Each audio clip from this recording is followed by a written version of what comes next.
పితృదేవో భవ ఆచార్య దేవో భవ గురు బ్రహ్మ గురు విష్ణు గురుదేవో మహేశ్వర గురు సాక్షాత్ పరబ్రహ్మ తస్మై శ్రీ గురువే నమః.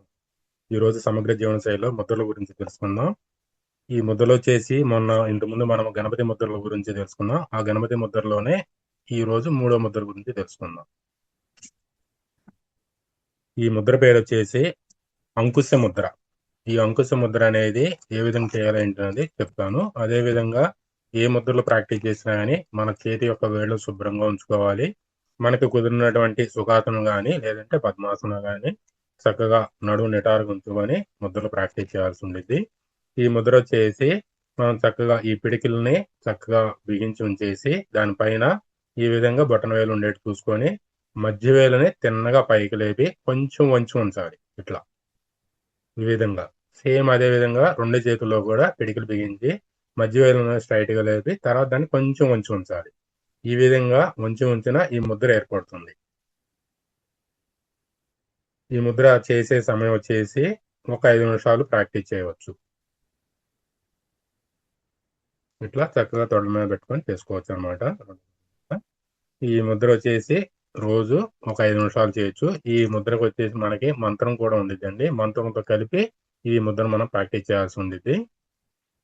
ఓం బ్లోం గం గణపతియే నమః. మనసుకు సంబంధించిన రుగ్మతలు ఉన్న వాళ్ళైతే ఈ ముద్రను ప్రతిరోజు 20 నిమిషాల పాటు చేసుకోవచ్చు.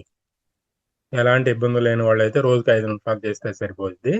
ఏదైనా ఆందోళన కానీ లేదంటే ఇబ్బందులు ఉన్న వాళ్ళు ఎవరైనా ఉంటే రోజుకి 20 నిమిషాల పాటు ఈ ముద్రను ప్రాక్టీస్ చేయవచ్చును. ఈ ముద్ర యొక్క ప్రయోజనాలు: ఈ ముద్రలో మంత్రము జపిస్తూ సాధన చేసిన ఎన్నో విధములుగా సహకరించును. బ్లో అను పదము శక్తిని రగిలించును. గమ్ అను పదం వచ్చేసి మనకి దవడలకు కంపించే చిగుళ్ళు రుగ్మతులు ఏమన్నా ఉంటే వాటిని తగ్గిస్తుంది. ఓం అను పదము మంచి ఉచ్చారణకు సహకరించును. ఈ మంత్రము సాధన చేసిన ఇతర మనసుల్లో ఉన్నది తెలుసుకోవచ్చును. అదేవిధంగా ఇది తెలివితేటలను పెంపొందిస్తుంది. ఆరోగ్యము, ఆనందము, ఆలోచన శక్తి, ఉద్యోగానికి వెళ్ళడము వంటి నిత్య కార్యాలలో ఆసక్తి కలిగి ఉంటారు. అదేవిధంగా మెదడుకు సంబంధించిన సమస్యలు ఉన్నవారికి, ప్రమాదంలో ఉన్నవారికి, అకస్మాత్తుగా కింద పడటం కానీ, నిద్ర మాత్రలు మింగుట, ఎలాంటి తప్పు లేకుండా కూడా నేను తప్పు చేశానని భావంతో ఉండేవాళ్ళు కానీ, విషం తాగాలనిపించడం కానీ, మంట మంట అంటించుకోవాలనుకునే వాళ్ళు కొంతమంది ఉంటారు. ఎవరైనా ఆత్మహత్య చేసుకోవాలనే భావంతో ఉండేవాళ్ళు ఉంటారు. అలాంటి వాళ్ళు కానీ కయ్యానికి కాలు దూతుంటారు. చిన్నదానికి పెద్దదానికి గొడవలకు వెళ్ళిపోతుంటారు. అలాంటి వాళ్ళు కానీ ఎలాంటి కారణం లేకుండా ఇతరులను శత్రువులుగా భావిస్తుంటారు. అవతల వాళ్ళతో ఎలాంటి ఇబ్బంది ఉండదు కానీ వీడెవడో నాకు జన్మ ఆగాజాత శత్రువులాగా భావిస్తుంటారు. అలాంటి మనస్తత్వం ఉన్న వాళ్ళు కానీ అలాంటి తత్వం ఉన్న వాళ్ళందరూ కూడా ఈ ముద్రలో ప్రాక్టీస్ చేస్తే ఆ సమస్య నుంచి బయటకు రావడానికి ఎంతగానో ఈ ముద్ర సహాయపడుతుంది. ఈ ముద్ర ఇచ్ఛాశక్తి, క్రియాశక్తి మరియు జ్ఞాన శక్తులను పెంపొందించును. ఈ 3 శక్తులను కలిగిన వారు జీవసత్వాలతో అంటే అనుకూల లక్షణాలు కలిగి ఉంటారు. ఈ ఈ 3 శక్తులలో ఏ శక్తి లోపించినా గానీ ఇలాంటి విషయాలు ఆసక్తి లేకుండా, తిండి మీద ఆసక్తి లేకుండా, ఇష్టం పడకుండా ఉంటారు. ఎవరితో కలవకుండా, ఇష్టం లేకుండా అందరికి దూరంగా ఉండాలనే కోరికలతో వీళ్ళు ఉంటారు. ఈ ముద్ర ప్రాక్టీస్ చేస్తే అలాంటి తత్వాల నుంచి బయటకు రావడానికి ఈ ముద్ర ఎంతగానో ఉపయోగపడుతుందండి. ఇంకొకసారి చూపిస్తానండి. ఈ ముద్ర పేరు వచ్చేసి అంకుశ ముద్ర. గణపతి ముద్రలో మూడో ముద్ర అంకుశ ముద్ర. ఇట్లా చూడండి మాస్టర్. పిడికిలు బిగించేసి 2 చేతుల్లో మధ్య వేలుని నిదానంగా పైకి లేపి ఇట్లా కొంచెం బెండ్ చేసి ఉంచుకోవాలి. ఈ బొటన వేలు మిగతా వేళ్ళ మీద టచ్ అయి ఉండాలి. దీన్ని కొంచెం బెండ్ చేసి ఉంచుకొని సరిపోతుంది.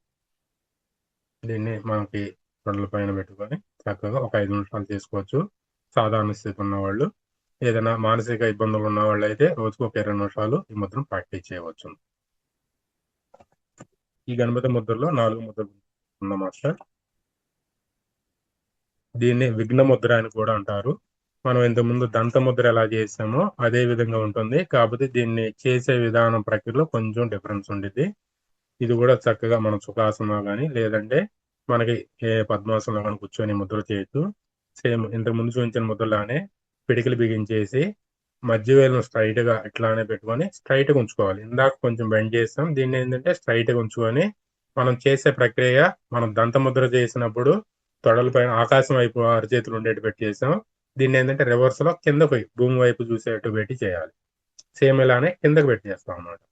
ఈ మధ్య వేలును కిందకి చూస్తున్నట్టు చూస్తున్నట్టుగా పెట్టి ఆ, దీన్ని సమయం వచ్చేసి మనకి సాధన చేసేప్పుడు వయసు ఎవరికి ఎంత వయసు ఉంటే అంత సమయం చేసుకోవచ్చు. దీనికి కూడా మంత్రం ఉంది మాస్టర్స్. దీన్ని ఓం విఘ్న వినాయకాయ నమః అనే మంత్రాన్ని జపిస్తూ ఈ ముద్రను ప్రాక్టీస్ చేయాల్సి ఉండేది. ఎవరికి వయసు అంటే 10 సంవత్సరాలు ఉన్నోళ్ళు 10 నిమిషాలు, 30 సంవత్సరాలు ఉన్నోళ్ళు 30 నిమిషాలు, ఇట్లా ఎవరి వయసు ఉంటే అంత వయసు ప్రకారం ఈ ముద్రను ప్రాక్టీస్ చేయాలి. ఈ ముద్ర యొక్క ప్రయోజనాలు వచ్చేసి తమకు తాము సమస్యలోకి వెళ్ళిన వారికి కానీ, ఏవేవో అక్కర్లేని ఊహించుకొని కోపం తెచ్చుకునే వారికి కానీ, తమ పరువు తామే తీసుకున్న వారికి కానీ, గొడవలోకి దూరే వారికి కానీ, గొడవలు చేసే వారికి కానీ, ఇతరులకు గొడవలు పెట్టే వారికి కానీ, ఇతరుల గొడవలు పడుతుంటే చూసి ఆనందించే వారికి కానీ, ఇతరులకు ఎలాంటి సహాయం చేయటం ఇష్టపడని వారికి కానీ ఈ ముద్ర సాధన చేసినా మంచిది. పుట్టుకతో జాతకంలో దోషమున్న వారికి ప్రతి పనిలో ఆటంకాలు ఎదురవుతూ ఉంటాయి. ఇలాంటి సమస్యలు ఎవరైనా చేతబడి చేసినా లేక పూర్వజన్మ కర్మల వలన కూడా కలగవచ్చును. ఏదైనా పని ఆరంభించినప్పుడు శుభం కలుగుటకు లేక గెలుపు పొందుటకు ఈ ముద్రను మంత్ర జపంతో పాటు సాధన చేస్తే ఎంతగానో సహకరిస్తుంది. ఇంకోసారి చూస్తాం చూడండి మాస్టర్స్, ఈ ముద్ర ఎలా చేయాలనేది. దీన్ని విఘ్న ముద్ర అని అంటారు. పిడికిలు బిగించేసి మధ్య వేలును స్ట్రైట్ గా పెట్టేసి ఈ మిగతా వేళ్ల మీద బొట్టన వేలు ఉంచాలి.